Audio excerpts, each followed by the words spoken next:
Welcome to MojoPlays, and why the hell does the A button not do what the A button is supposed to do? These are the 20 hardest single-player games of all time. Difficulty is subjective, but at the very least we can all understand why these games are considered difficult. So don't big man yourself in the comments by claiming a certain game was easy. No one is impressed. Why am I so angry today? Before we continue, we publish content all week long, so be sure to subscribe and ring the bell to get notified of our latest videos. Super Mario Bros. The Lost Levels. I tell you what, I'd rather chop my own pinky toe off than play Super Mario Bros. The Lost Levels for a week straight. Super Mario Bros. Was obviously an instant success on the NES, which meant that shortly after release, it was time to pump out a sequel. For this follow-up, the development team significantly increased the difficulty, introducing tougher jumps and new hazards like poison mushrooms to challenge players. Widely regarded as the most challenging Super Mario Bros. Game ever, it was deemed too difficult for Western audiences. As a result, Nintendo repainted Doki Doki Panic as Super Mario Bros. 2 for release in other regions. The original sequel, Super Mario Bros. The Lost Levels, remained exclusive to Japan until 7 years later when it was included in the Super Mario All-Stars collection for the SNES.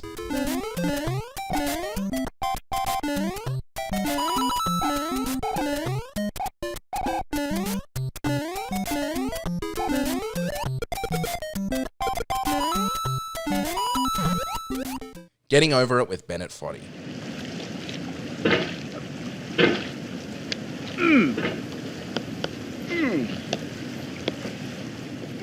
A man stuck in a pot using a hammer to propel himself through the air doesn't sound like a grueling challenge. I'm kidding, it sounds more annoying than trying to explain the colour blue without using nouns. Getting over it with Bennett Foddy captures struggle so perfectly. In fact, it may have single-handedly created an ulcer in my stomach in 2019.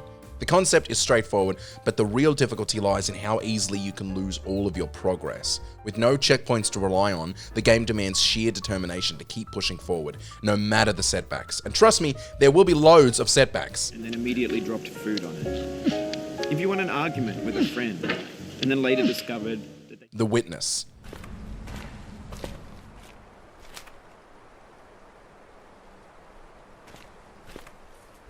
This game is a bit of an outlier compared to the others on this list. No reflexes, no hard bosses, just intense puzzles with intense headaches. The Witness is a puzzle game that might initially remind you of classic adventures like Myst. However, it offers much more beneath the surface, including stunning visuals and some truly hemorrhoid-inducing puzzles. I can't believe I wrote that. Its open-ended design means that if one puzzle leaves you stuck, there are usually others nearby to tackle instead. You know, if you're a coward.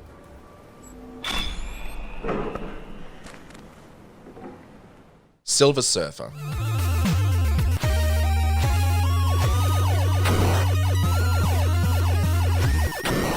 Released in 1990 for the NES, Silver Surfer might have faded into obscurity among the many other comic book game adaptations, if not for its notoriously brutal difficulty. The titular hero is shockingly fragile, dying from a single hit and unable to touch most objects in the game.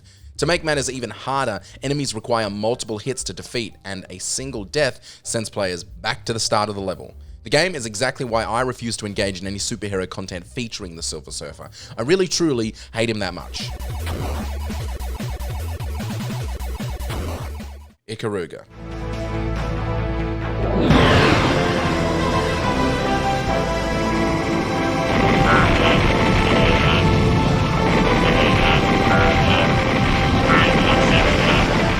One look at the relentless barrage of enemy fire in Ikaruga makes it clear this game was originally built to devour coins in Japanese arcades. Despite its punishing difficulty, this bullet-hell shooter has earned its place as one of the most beloved classics in the genre, with ports to PC and various other systems ensuring its enduring popularity among fans. I wish I could tell you why. It doesn't have the depth of Dark Souls or the charm of Bennett Foddy. I tried it, now I don't have a functioning PC. I punched my PC, I hope that was clear.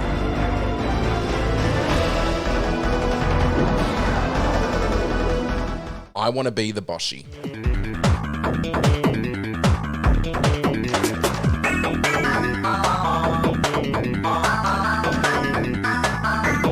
I Want to Be the Boshi is a fan-made tribute to I Want to Be the Guy.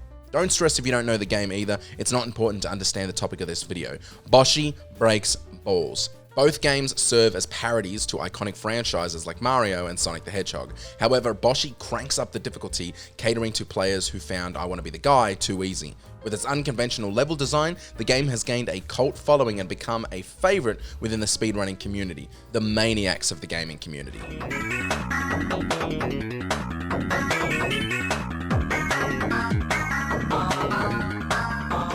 Sifu.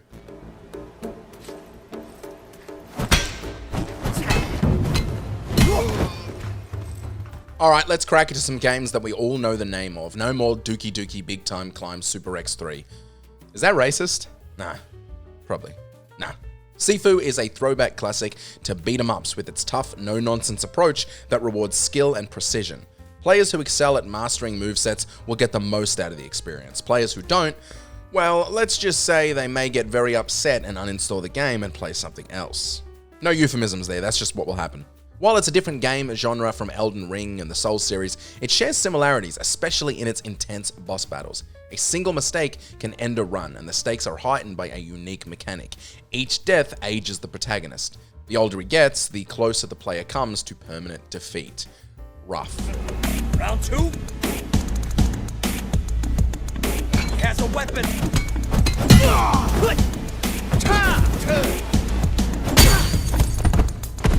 Teenage Mutant Ninja Turtles.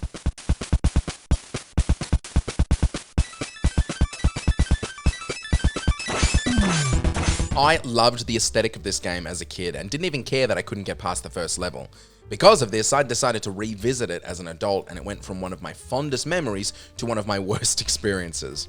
Released in 1989, the NES Teenage Mutant Ninja Turtles faced criticism for numerous reasons, the main one being its punishing difficulty. Unlike games that fall into the tough but fair category, this title featured endlessly respawning enemies, unreachable power-ups, jumps requiring near-perfect precision, and unavoidable damage in certain situations. It sucked turtle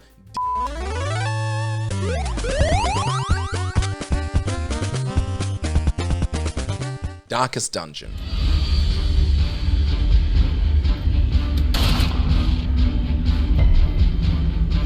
RPGs rarely rank among the hardest games because players can usually grind for experience. That's why Demon's Souls took a different approach and why Darkest Dungeon stands out as well. Right from the start, battles and encounters are incredibly tough, but it's the stress mechanic that truly sets Darkest Dungeon apart. Unlike typical affliction systems in RPGs, stress must be managed constantly alongside the grueling fights. To make things even harsher, death is permanent, a feature that might not be as punishing in other RPGs, but feels especially brutal here. The odds are truly stacked against you in Darkest Dungeon. Another abomination cleansed from our lands. Super Punch-Out. Gabby J! Yay! Fight! Mike Tyson's Punch-Out is often hailed as one of the hardest games ever, but even Tyson doesn't compare to Super Macho Man 3 in the arcade version of Super Punch-Out. This arcade entry is tougher for two key reasons. First, the controls are less intuitive, requiring players to manually switch between head and body shots. Second, the AI is brutally unforgiving, reacting faster and more unpredictably than in the console versions. Completing all the fights in this game, even with save states, can take days of effort. It's often confusing why it's not ranked higher in the series for difficulty, because it's obviously the hardest. Bloodborne.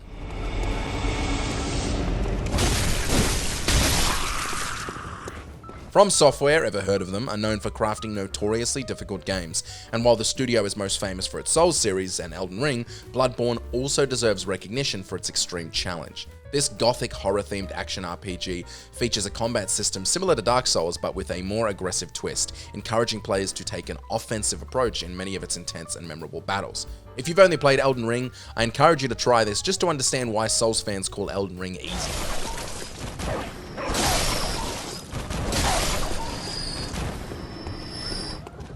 Returnal.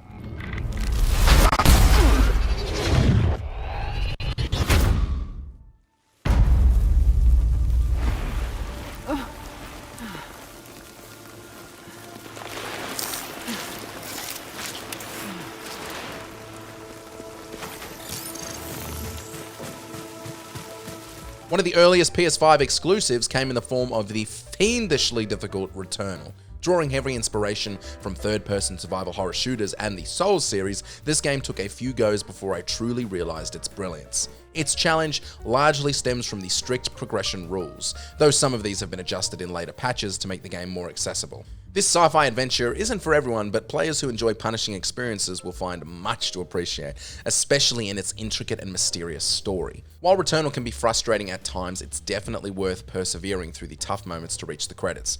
Trust me.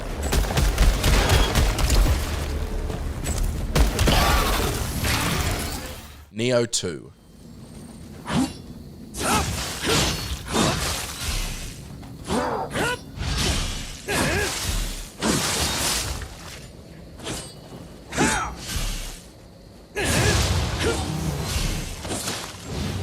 When Nioh was first announced, many gamers assumed it was a Dark Souls clone. However, the game was met with such overwhelmingly positive reviews upon release that most players now consider it on par with or even superior to the franchise that inspired it.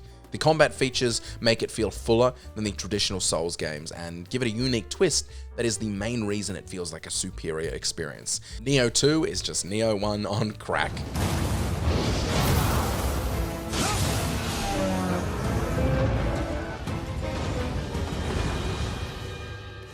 Ghosts and Goblins.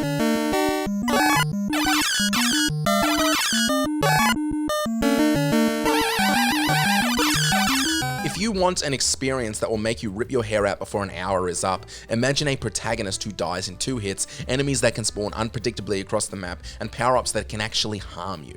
This is just a taste of what awaits you in Ghosts and Goblins. However, the most cruel twist comes if you actually manage to finish the game. Capcom bluntly tells you what you've fallen into, a trap devised by Satan, and forces you to replay the game on a higher difficulty if you truly want to claim victory and bragging rights. It's like New Game Minus, and it sucks.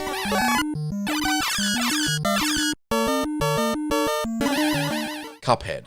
Well done. You're up. Oi, oi, oi!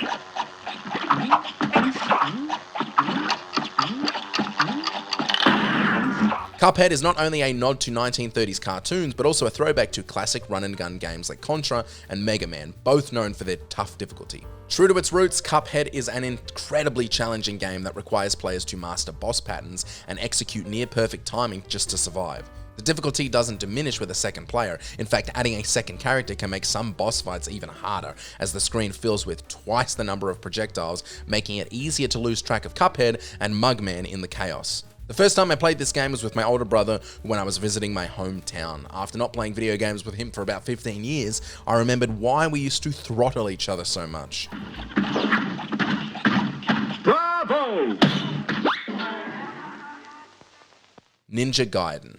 So, the greater fiends have a soul, don't they? Yes, they are the ones who retain a spirit even after becoming fiends. There are only 3 of them. Doku, my sister, and another who guards the Emperor. The original NES version of Ninja Gaiden is undeniably tough, but the 2004 3D reboot of the classic game took the difficulty to even greater heights, if that was even possible.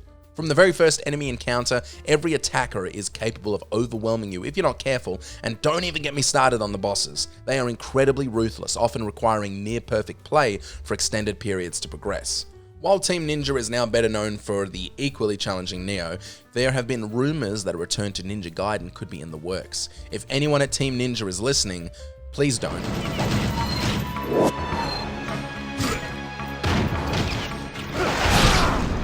Super Meat Boy.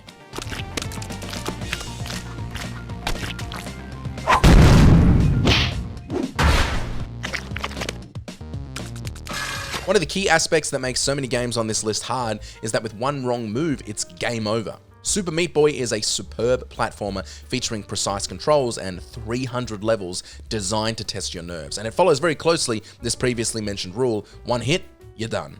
With a daunting number of spikes, spinning blades, and swords ready to slice you to pieces at any moment, a single mistake can send you right back to the start of the level. A good night, the moon.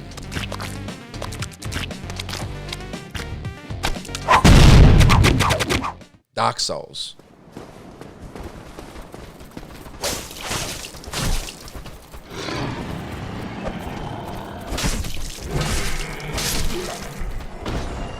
Any of the Dark Souls games, or even its predecessor Demon Souls, could make a case for being on this list, but we're choosing the original Dark Souls as it played a key role in launching the trend that other titles like Nioh and Bloodborne have followed in recent years.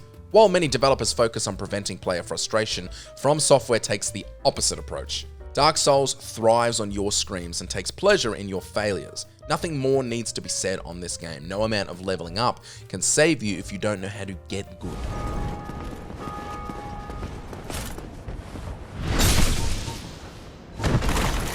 Contra.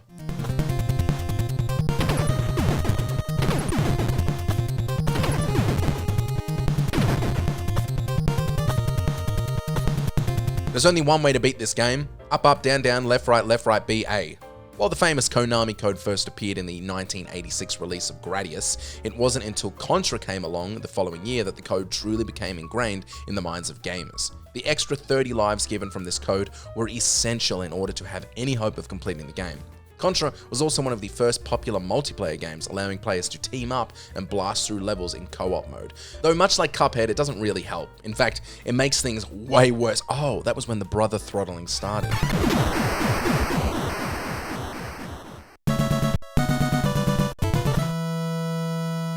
Sekiro: Shadows Die Twice.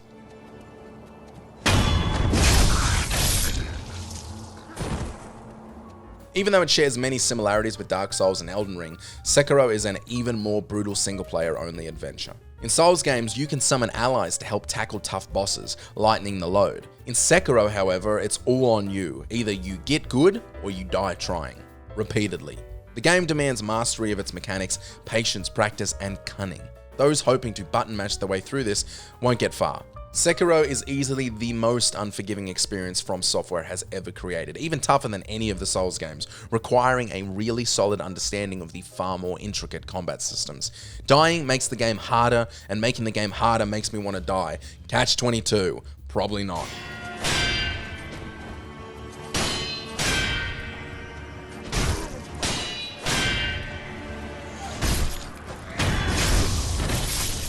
Did you enjoy this video? Check out these other clips from MojoPlays and be sure to subscribe and ring the bell to be notified of our latest videos.